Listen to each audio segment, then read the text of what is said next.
vamos a conversar porque el 2 de abril, es decir, mañana, es el Día Mundial de la Concienciación del Autismo. Y vamos a conversarlo a esta hora de la tarde con Valesca Ananías, la directora clínica del Centro Neurocognitivo Infanto Juvenil Psicoeduca. Valesca, un gusto saludarte, muy buenas tardes y bienvenida a Tiempo y Sin Pauta. Buenas tardes, Karina, muchas gracias por la invitación. A ver, ¿cómo podemos comenzar también a hablar y explicar también la importancia que tiene o cómo ha afectado específicamente a estos menores, a estos niños que sufren de autismo y que además tienen sus rutinas y es necesario comprender, ¿no? Cómo puede afectar una pandemia o este ciclo de vida, de esta rutina nueva dentro de un confinamiento? Sí, mira, lo primero a mencionar, Karina, es que el TEA, la condición de autismo, es una condición. Nosotros hablamos siempre de niños que presentan condición de espectro autista, y la verdad es que durante este periodo de pandemia, desde el año pasado a este año, ha sido un momento muy complejo, tanto para ellos como para la familia, porque tú comprenderás que la rutina cambió drásticamente de un momento a otro, y sin aviso. O sea, fue un cambio drástico en el cual los niños tuvieron que ajustarse a un sistema y a un contexto nuevo sin previa anticipación, dejando de lado muchas cosas que tenían instaladas, como terapias, rutinas, salidas al parque, etcétera. Por lo tanto, eso sin duda ha sido un impacto tanto en las rutinas de los niños, pero también a nivel emocional de los jóvenes, pero también de sus familias, Karina, porque los papás hoy día han tenido que, de alguna manera, sobrellevar este proceso buscando diferentes alternativas, diferentes estrategias para, de alguna manera, llevar lo más tranquilamente posible la pandemia versus el diagnóstico que presentan sus hijos. Para explicar a los auditores, Valesca, y quizás hacerlo mucho más didáctico, ¿cómo podríamos definir esta condición en los niños, para que lo entiendan? Sí, el diagnóstico de TEA es una alteración al neurodesarrollo. Es decir, acá no hay una discapacidad, acá no hay personas enfermas, es una condición que desde la primera gestación, ¿verdad?, se va formando de manera distinta, con una característica distinta, con un procesamiento cerebral distinto. Y eso hace que los niños cuando nacen, al principio no se notan los síntomas, pero conforme van desarrollándose y van avanzando en edad, 1, 2, 3 años, aparecen ciertos síntomas. Las principales áreas que están afectadas en el diagnóstico de espectro autista es en relación con la interacción social con el otro, es decir, cómo yo me vinculo con el entorno o cómo yo me vinculo con otra persona, la comunicación social, ¿cierto? A veces la carencia de gestos, de expresiones faciales, me cuesta entender más al otro, me cuesta entender los gestos del otro, me cuesta entender la ironía del otro. Y por tercer aspecto está lo que nosotros le llamamos teóricamente la flexibilidad cognitiva, que tiene que ver con un pensamiento un poco más rígido, y por eso que nos cuesta tanto los cambios. Entonces, claro, una pandemia en donde hay mucha incertidumbre del contexto, eso les afecta de manera significativa a los niños. Oye, Valesca, y hablando precisamente de esta situación de la pandemia, ¿cómo se debe también enfrentar esto? Me imagino que hay muchos padres que están escuchando y han tratado de sobrellevar esto más de un año, pero también de este nuevo modo de poder adaptarse en estos tiempos tan difíciles. Siempre hay buenas recomendaciones, ¿no? Había un permiso especial en algún minuto para poder autorizar salida a través de comisaría virtual, pero también la convivencia al interior, me imagino que también se modifica en cierta forma. Totalmente, mira, desde el Ministerio de Salud se otorgó desde el año pasado, que partimos con el tema de la pandemia, como bien tú dices, un permiso diario que dura 2 horas. Este permiso está hecho para que los papás puedan salir con sus niños, ¿no es cierto?, al parque, a caminar, a dar una vuelta, a tratar de mantener cierta rutina todos los días. Ese permiso está vigente aún y dura todos los días con una duración de 2 horas. Sin embargo, hay otros permisos también, Karina, que tienen que ver con salir a una consulta médica. Y ese permiso está en directa relación con los niños que necesitan ir a terapia de manera más permanente.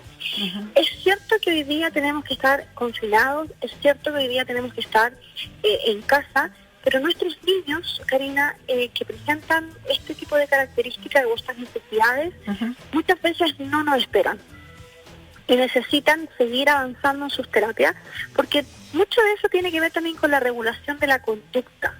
Muchas terapias están enfocadas también a la regulación de la conducta y en ese sentido los papás, en este contexto pandémico, ¿no?, han tenido que generar sus propias estrategias, mecanismos de contención en casa, porque obviamente no pueden salir todo el día. Entonces en casa también se ha modificado la rutina, hemos trabajado con muchas familias utilizando pictogramas, paneles de anticipación, generando espacios de trabajo al interior del hogar, justamente para que los niños puedan tener de cierta manera una rutina lo más adecuada posible o lo más equilibrado posible respecto a lo que tenían antes. ¿Cómo está el avance de las políticas públicas también para la inclusión de ellos en la sociedad? Buena pregunta. Mira, a nivel de política pública es una pregunta que es compleja. En el fondo partamos por la base, ¿no? Por lo esencial, claro. Por lo que se necesita más urgente dentro de la política pública en cuanto a este tema con los niños. Mira, cada vez que me preguntan en las entrevistas de este tema, yo hago así como un suspiro, porque me toca siempre decir que tristemente, ¿no es cierto?, en nuestro país, en Chile, el Estado aún no genera los planes y programas adecuados y pertinentes para la población de niños y adolescentes y adultos en condición de TEA. Existen hoy día movimientos, Karina, y agrupaciones, instituciones de padres, de profesionales que están fuertemente luchando con peticiones en el Congreso para que el TEA, esta condición, sea reconocida y por tanto tenga también la cobertura que merece. Cuando hablamos de TEA, Karina, hablamos de una alteración al neurodesarrollo que te va a acompañar durante muchos años y durante mucho tiempo y que además requiere de muchos apoyos en forma permanente. Por lo tanto, no todo puede ser privado, porque los recursos no siempre alcanzan, ¿sí? Y hay muchas familias que necesitan una cantidad de apoyo altísima y no tienen esos apoyos. Desde el sistema educativo, hoy día existen los proyectos de integración que sí permiten, ¿no es cierto?, la incorporación de niños en condición de TEA, así como educación, pero no así en los colegios particulares. Y a nivel de salud, tenemos el Chile Crece Contigo, que si bien realiza una importante labor en nuestro país, con la primera infancia, no tiene la total cobertura y expertise en el área de trastorno de espectro autista. Entonces, es una respuesta dura la que me toca dar, pero es la realidad que vivimos hoy día. Quedan muchos desafíos, nuevos modos de acompañar, de orientar, de asesorar, de tomar decisiones, brindar apoyo educativo, como dices tú, y también en los mismos tratamientos que en diversas áreas y mucho más ahora cuando estamos enfrentando momentos difíciles todos como sociedad y que para ya muchos resulta todo este tiempo agotador. Nos imaginamos también la preocupación doble de los padres también sobre estos niños con esta condición. Valesca, te agradecemos y finalmente para ir cerrando también, ¿qué recomendaciones darías tú como especialista, como en el fondo parte de este trabajo que realizas y que te ha tocado también de fondo respecto a este tema, de concientizar? Mira, agradezco enormemente tu pregunta final, el cierre, porque ahora el 2 de abril, mañana, es el Día Internacional de la Concienciación del Autismo, ¿no? Sí. Pero todo el mes de abril también trabajamos mucho en esto de visibilizar el diagnóstico y contarle a la sociedad un poco lo que hacemos y de qué se trata esto. Básicamente porque en este periodo de la pandemia, yo te diría del 2020 hasta fecha, hemos visto una serie de casos, Karina, con bastante discriminación. Mira, los niños están hoy día en casa, no pueden salir como antes, hay una situación de estrés permanente, no solo de los niños, sino también de las familias por diversas razones, ¿no?, que la propia pandemia nos acarrea.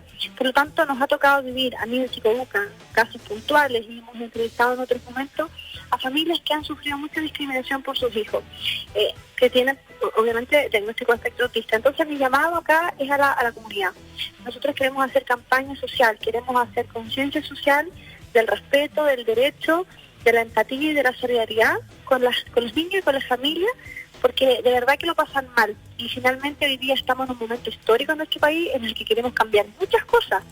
Y por lo tanto, esta es una más de las que nosotros queremos cambiar dentro de los paradigmas, ¿no?, sociales que tenemos respecto a estos temas y a la infancia principalmente. Así que ese sería mi mensaje final. Valesca, te mandamos un gran abrazo y muchas gracias por recibir el llamado de Bio Bio. Gracias a ti, Karina, cuídate mucho, un abrazo. Igual tú, que estés muy bien.